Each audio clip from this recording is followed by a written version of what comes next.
be using Pythagorean Theorem, namely a squared plus b squared equals c squared, to determine the longest side, the hypotenuse, of a triangle.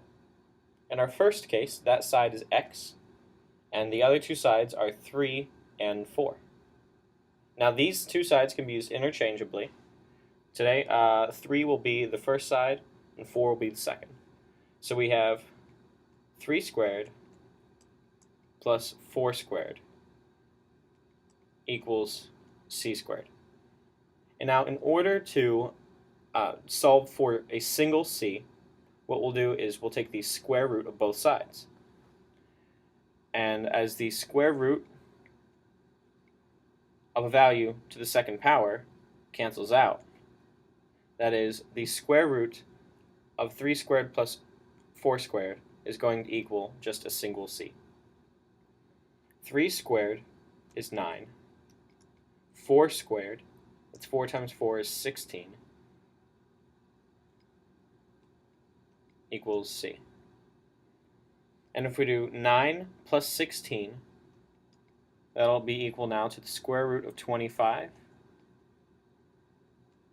And the square root of 25 is equal to 5.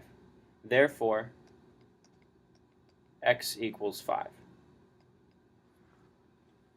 And now in our second case, we're going to be doing the same thing, except where we have y, 2, and 4.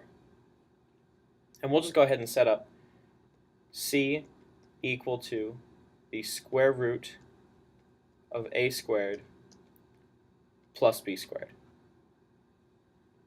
So we have is equal to the square root of 2 squared plus 4 squared. And 2 times itself is going to be equal to 4, and 4 times itself is 16. So we have 4 plus 16, which now is equal to the square root of 20. So therefore we have y equal to the square root of 20. The square root of 20 can be rewritten as the square root of 4 times 5. And as these are multiplied together, we can break them down. Now 5 does not break down into any other pieces, but 4 is 2 times 2.